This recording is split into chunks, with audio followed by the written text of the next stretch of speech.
Is it really possible the Red Sox move Jarren Duran?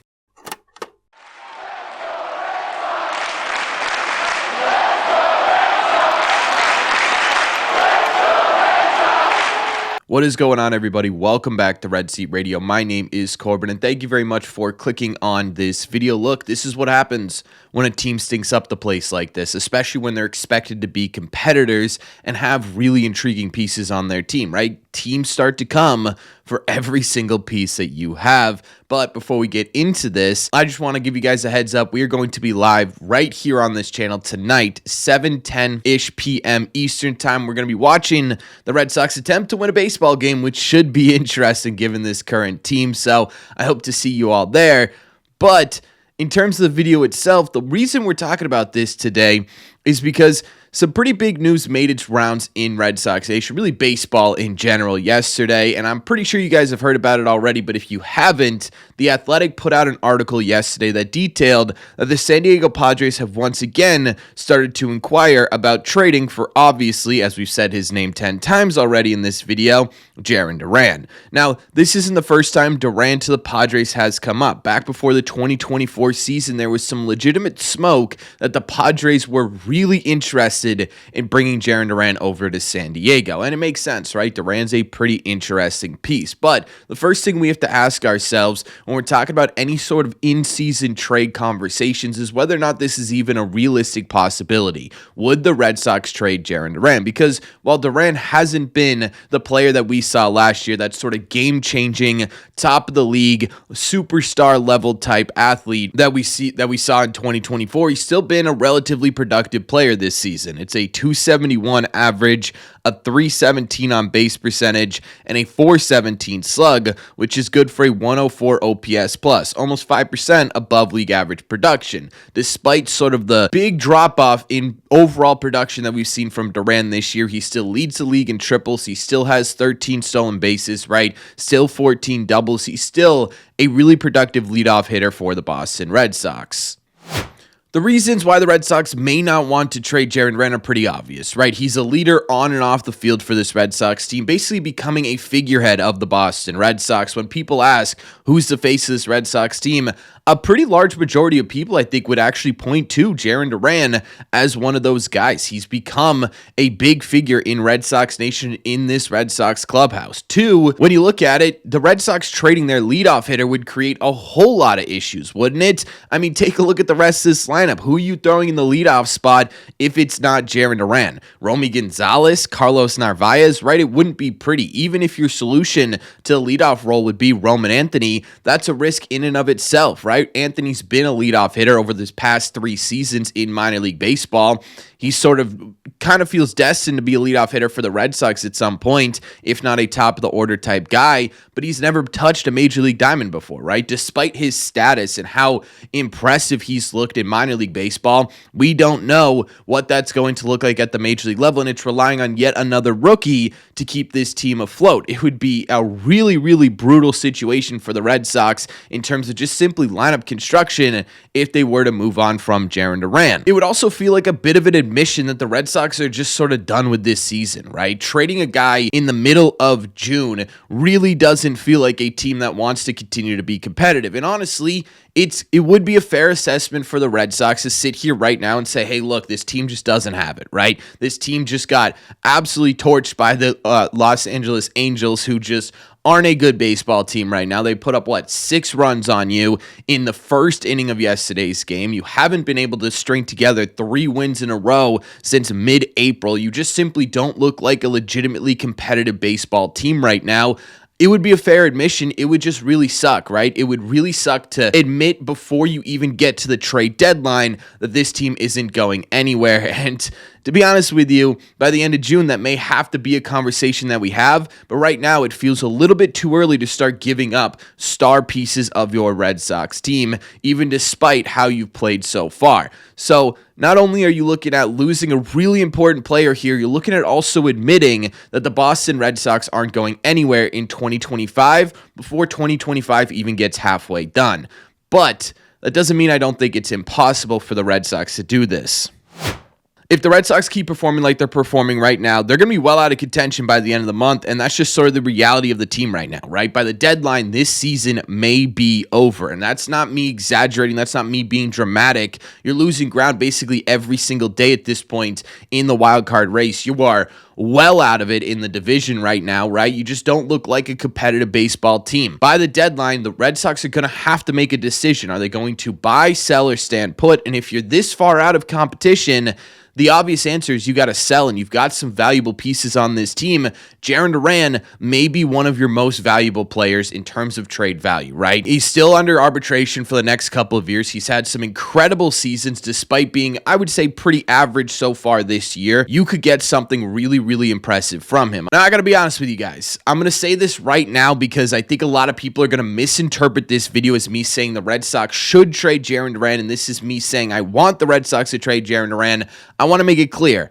I don't want the Red Sox to trade Jarren Duran. I really like watching Jarren Duran play. It would be really fun to have a legitimately competitive baseball team with Jarren Duran at the forefront of it, right? Jarren Duran as the leadoff hitter in a playoff situation would be absolutely incredible. However, you sit here and you combine those two factors. You sit there and you talk about the fact that the Red Sox haven't been remotely interested in extending Jarren Duran over a longer period of time. You look at the fact that he's already 28 years old, about to be 29 by the end of this season. You look at the fact that he is relying almost exclusively on speed. Let's be honest, right? His speed is his biggest factor when it comes to whether or not he can be a legitimate impact player in Major League Baseball. Those guys don't tend to usually age well, and you've got the number one prospect in baseball banging, not even banging, pounding on the door to Major League Baseball, just begging to get in here, and you need to find room for him somewhere, right? The combination of those three things, in my opinion, makes it not impossible that the Red Sox think about trading Jarren Duran. And I got to be honest with you, I don't know that they hang up immediately with the Padres knocking on the door. However, in my opinion, the only way that this works is really under one big circumstance. What I'm talking about here is I don't know that the Padres are the perfect match, at least for what I would want if I were the Red Sox legitimately considering trading Jarren Duran. Now the Padres do have some intriguing prospects. They've got the number 3 prospect in the country in Leo Taveras, a shortstop. He looks absolutely incredible. This guy could be a potential superstar. They also have number 29 prospect in the sport, catcher Ethan Salas, which could be really intriguing for the Boston Red Sox, considering they just lost one of the top 100 catching prospects in the sport and really don't have a ton of catching depth at the minor league level right now. But you do also have Carlos Narvaez at the major league level, who's cementing himself as a legitimate everyday catcher, one of the top 10 probably catchers right now in Major League Baseball. And the Padres don't seem too keen on letting go of either of these guys. Honestly, if I'm the Boston Red Sox, trading Jarren Duran changes the entire landscape of your team, right? It really does. It would change the entire landscape of the clubhouse dynamic. It would change the entire landscape of your lineup. It would change the entire landscape of your outfield alignment. It would change just about everything if you were to get rid of this guy. In my opinion, the only way that this makes any sense is not if you get prospects that are going to improve your team in 27, 28, potentially, right? The only way that this works, to me, would be if you were to get legitimate impact players back and impact players back immediately. Guys who are going to improve this team right now and improve this team going forward. Now, the Padres, they don't have many of those guys, if we're being totally honest. People have mentioned Luis Arraez. He would be an interesting addition to the Boston Red Sox simply because the Red Sox' biggest problem offensively right now is the fact that they can't hit with runners in scoring position and they strike out a whole lot. Luis Arraez, those are like the two things he does actually really well, right? Outside of that, he's a pretty mediocre baseball player, but he doesn't strike out a lot. He gets a ton of hits, and he hits with runners in scoring position. The other thing I've seen mentioned a lot, and in my opinion, if the Red Sox were to have these two guys thrown on the table, the two names I wouldn't hang up the phone for with Duran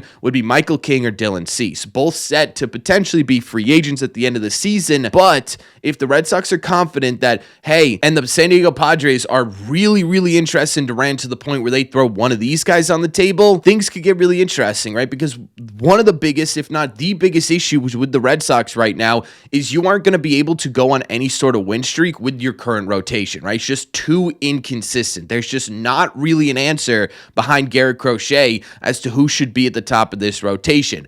Buehler looked good for a minute, hasn't looked good lately. Richard Fitz, similar situation. Bayo, Giolito, they've been up and down this entire season. To bring in a guy like Michael King would totally transform this thing, right? He's dealing with an injury now, but he should be back and healthy at some point this season.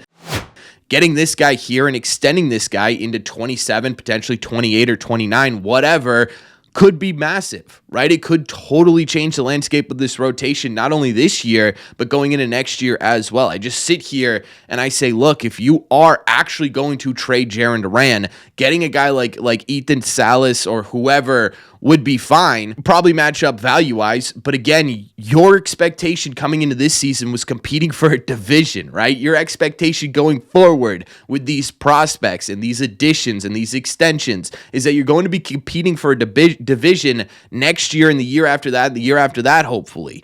You should not be sitting here saying, hey, let's trade one of the faces of our franchise for a guy who maybe potentially impacts this team in 28. Your mentality should be, look, if we have to trade this player to make room in our roster here, the only way you should do that is to improve the major league team immediately, and that's where guys like Michael King, Dylan Cease, and Robert Suarez come into play here. Maybe even a guy like Luis Ariz or Jake Cronenworth, but that seems unrealistic, right? Doesn't seem like the Padres are going to end up giving up one of those players, so I don't know that there even is a match here. And look, this is a tough topic, right? Jarren Duran is a fan favorite. People love Jarren Duran. They think he's the face of the franchise, and rightfully so because of what he did last season. But this is the reality of a team that simply is not a very good baseball team, right? You're in company with the worst teams in the league, and this is the reality. If you can't figure yourself out, big conversations are going to have to happen with a lot of really, really impressive guys on this roster. Not talking about Trevor Story, who's immovable. I'm not talking about Masataka Yoshida, who's immovable, but Chapman, Buehler, Duran. These are big impact names that could potentially end up on a trading block because of the way you're performing right now. And again, I don't want Jarren Duran traded. I don't want to see him traded, but at the same time, too, you sit there with the situation the Red Sox are in right now, and if you can get a legitimate all-star caliber starting pitcher from Jarren Duran while also knowing that you have Roman Anthony right there ready to take over the reins, if you truly lean into this is either not a competitive season or a developmental year, that could be a really big addition to a team going forward. I don't know.